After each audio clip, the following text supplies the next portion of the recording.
Halo teman-teman, jumpa kembali dalam channel saya, Imran Wasi. Hari ini kita akan mencoba membahas terkait dengan pemberian amnesti dan abolisi terhadap sejumlah narapidana, terutama yang berkembang di ruang publik adalah pemberian amnesti terhadap Sekretaris Jenderal Partai Demokrasi Indonesia Perjuangan, yaitu Hasto Kristianto dan juga Thomas Trikasih Lembong atau yang sering disebut sebagai Tom. Kedua figur tersebut menjadi salah satu terdakwa dalam kasus yang sedang menyandra mereka. Dalam konteks ini, kasus yang menyandra Sekretaris Jenderal Partai Demokrasi Indonesia Perjuangan Hasto Kristianto lebih kepada aksi suap yang dilakukan oleh Hasto terhadap anggota atau komisioner Komisi Pemilihan Umum. Tujuannya yaitu untuk meloloskan atau menggolkan salah satu anggota dan kader atau calon legislatif yang kemudian berawal dari Partai Demokrasi Indonesia Perjuangan untuk duduk di tampuk kekuasaan parlemen di Jakarta. Lalu dalam konteks Thomas Trikasih Lembong atau Tom ini, dia tersandra oleh kasus terkait dengan impor gula. Namun dalam konteks pemberian hak prerogatif yang diberikan Presiden Prabowo Subianto terhadap kedua terdakwa ini tentu berbeda. Dalam konteks Hasto Kristianto misalnya, Presiden Prabowo Subianto memberikan hak amnesti, sedangkan bagi Tom dia menerima hak abolisi. Tentu dalam konteks diksi saja ini sudah berbeda. Nah, sudah tentu dalam konteks perspektif hukum juga tentu akan mengalami perbedaan yang signifikan.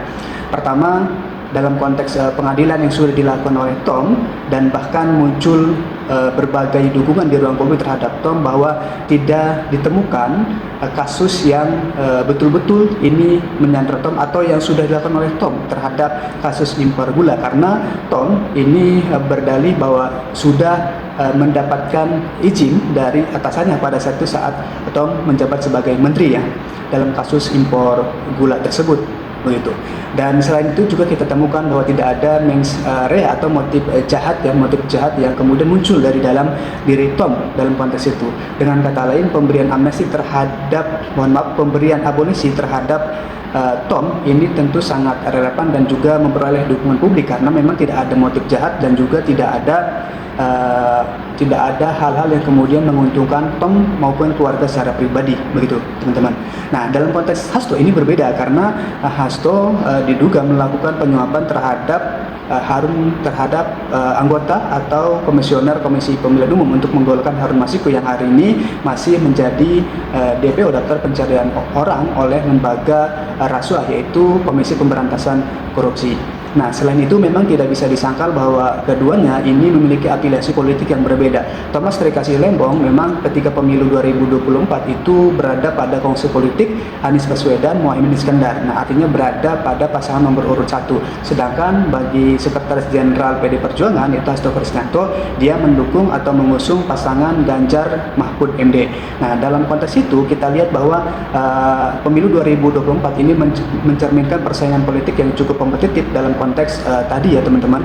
Bagaimana nomor urut 2 di sana ada pasangan Prabowo dan Gibran, yang dimana Gibran sebagai putra sulung dari Presiden Jokowi tentu secara implisit tentu akan memperoleh efek ekor jas atau dukungan dari Presiden Jokowi, karena Februari 2024 Presiden Jokowi itu masih menjabat sebagai panglima tertinggi, yaitu sebagai presiden dalam konteks sistem pemerintahan di Indonesia. Lalu bagaimana kita melihat keterkaitan antara Tom dan juga Hasto dalam konteks hukum ini? Nah, kita lihat bahwa memang dalam konteks Tom yang mendukung Anies Baswedan, Mohaimin Iskandar dan juga Hasto Kristianto ini tidak lepas dari intrik politik atau dinamika politik yang berkembang. Pasalnya Tom yang semula memang menjadi bagian dari kongsi politik Presiden Jokowi, justru pada pemilu 2024 ini mendukung pasangan Anies Mohaimin Iskandar. Ya, kita tahu bahwa memang tampaknya relasi antara Anies Baswedan dan juga Presiden Jokowi pada saat itu juga tidak mengalami hubungan yang baik, begitu teman-teman. Kemudian dalam konteks yang lain misalnya ketika munculnya intrik di dalam PDIP ya bersama dengan Presiden Jokowi ya, karena semula PDIP dan Jokowi dikenal sebagai entitas politik yang kemudian sangat dekat sekali karena Pak Jokowi dan keluarga, di sana ada Mas Gibran, kemudian Bobi ya yang akan menjabat sebagai Gubernur Sumatera Utara ya, juga bagian dari PDIP. Tapi kemudian karena palagan politik 2024 ini berbeda dalam konteks dukungan politik, akhirnya terjadilah kerenggangan politik antara PDIP dengan keluarga Presiden Joko Widodo.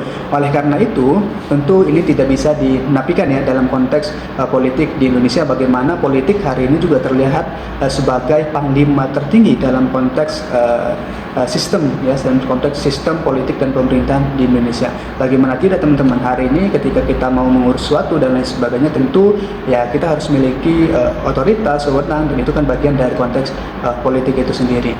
Nah, kemudian juga dalam konteks yang lain tentunya ini menjadi kabar yang baik terkait dengan pemberian hak abolisi terhadap Tom ya, karena memang negara sudah semestinya memberikan perlindungan secara hukum ya kepada publik yang kemudian tidak bersalah, tidak melakukan apapun terhadap kerugian negara. Nah, sedangkan dalam konteks yang lain misalnya ini kan mencerminkan adanya kasus suap menyuap yang kemudian itu juga melanggar ya secara peraturan perundang-undangan. Dan tentu dalam konteks Hasto Kristianto ini publik bertanya terkait dengan komitmen pemberantasan korupsi ya, karena memang ya tadi ada semacam motifnya, kemudian praktik yang dilakukan terhadap kasus Hasto Kristianto ini, teman-teman.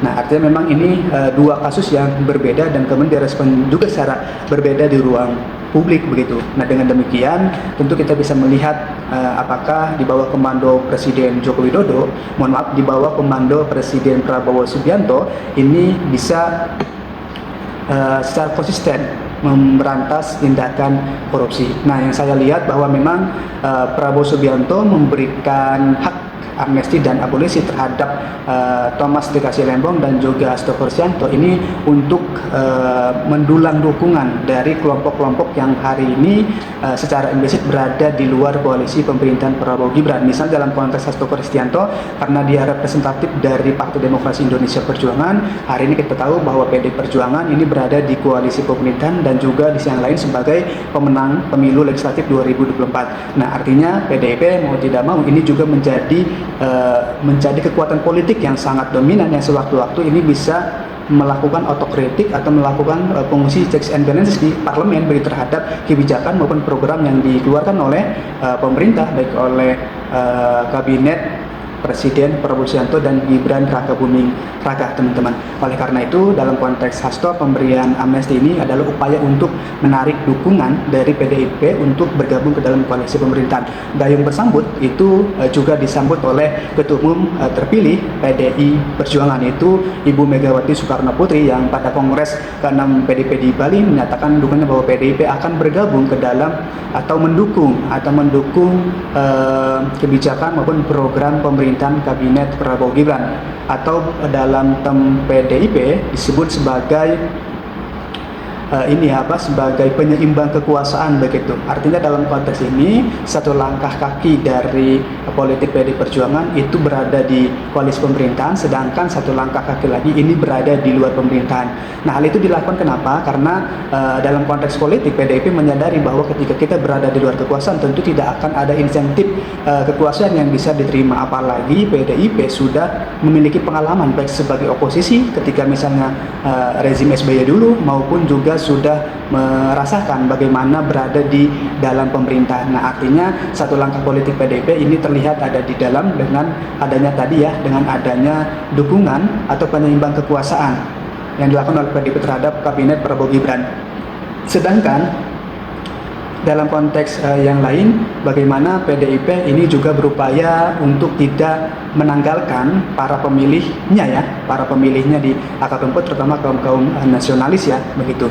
Nah, sedangkan dalam konteks pemberian abolisi terhadap Tom ini sangat kentara sekali bahwa bagaimana Tom yang mendukung Anies Baswedan dan juga dekat dengan Anies Baswedan dan tim koalisi pada pasangan nomor 1 juga memiliki tentu basis massa, yaitu dalam kelompok etnisitas keagamaan begitu, teman-teman.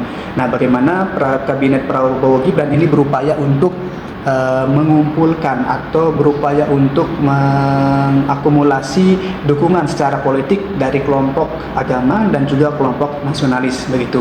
Meskipun ini akan mengurangi mungkin intensitas politik antara Presiden Prabowo Subianto dan juga Presiden Joko Widodo begitu ya, teman-teman. Nah, kemudian yang saya lihat memang ini semacam adanya renegosiasi politik yang dilakukan oleh Presiden Prabowo Subianto, karena memang dalam interpretasi publik hari ini terlihat bahwa Presiden Prabowo Subianto ya dalam asumsi publik ini dekat sekali dengan Presiden Jokowi. Nah, artinya dengan pemberian amnesti dan abolisi terhadap dalam tanda kutip artis aktor yang berlawan dengan Presiden Jokowi ini kemudian diberikan kebebasan begitu, diberikan hak prerogatif oleh Presiden Prabowo.